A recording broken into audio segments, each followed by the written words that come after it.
Obviously, I think we all know about the disastrous retail sales report we saw yesterday. We also got weaker than expected inventory numbers. So now we're only expecting growth in the fourth quarter of about 1.6%. And given some of the setup we're seeing for the first quarter, probably won't be much better in terms of not only the government shutdown. It looks like some tax refunds are probably going to be delayed again. So the quarters around the turn of the year are probably going to be a little on the soft side. But some of what you just said sounds temporary. So what does that mean for the second quarter, you know, when we're really starting to see what's going on with the fundamentals of the economy? Yeah, so I think we do probably pick up in the second quarter for a number of reasons. And I think the economy overall looks obviously not as strong as it did last year. And no one has really been expecting that to be the case. And I think you see that in things like jobless claims. But that being said, I do think some of the weakness we had seen in the numbers over the past month or so were probably, particularly on the sentiment side, were probably exaggerated by the shutdown. And so we think as some of these factors normalize, as the equity market has come back, that probably helps sentiment as well, that we can do a little better as we get out into the second quarter. Not as good as last year, but better than what we've seen over the last quarter or two. Rene, we're a day out from that retail sales number, which, as Sarah said, of course, was surprisingly weak. And yet, here we are, up almost 1% on the S&P today. Should it be ignored?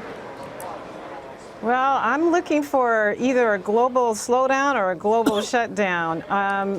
We've been trying to make up for the last quarter of last year, but frankly, I think that it's raised the bar for this first quarter to be really, really tough. And I think it's going to be a nasty first quarter and going into the second quarter as well.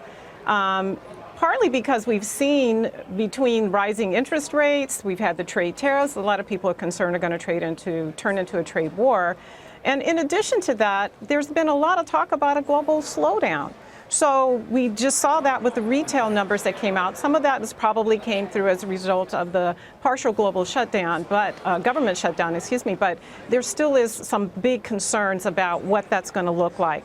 So here's what I'm thinking really right now, and this is kind of interesting because according to FactSet, they're doing some estimates for 2019.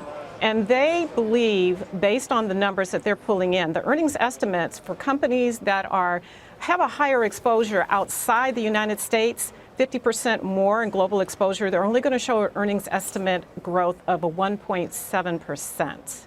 Those companies, though, that do business mostly here in the U.S.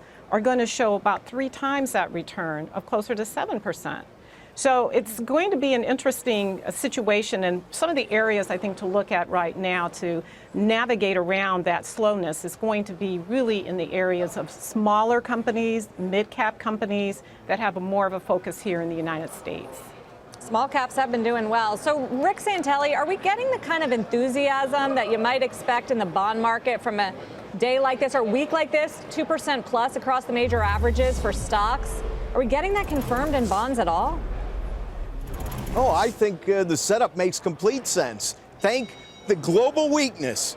We should thank them. We should send them dozens of flowers because they've impacted the Fed into a pause. They've kept interest rates basically at the same place they were a year ago due to things like boons trading in single digits in terms of their yield. That's the 10-year in Europe.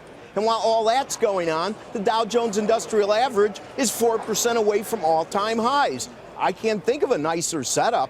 And if you want to take it a step farther, you know when the buy signal was? It was, about 2 months ago? When everybody's choral refrain around the globe was, we're 20% off the highs, official bear market territory. That was the buy signal.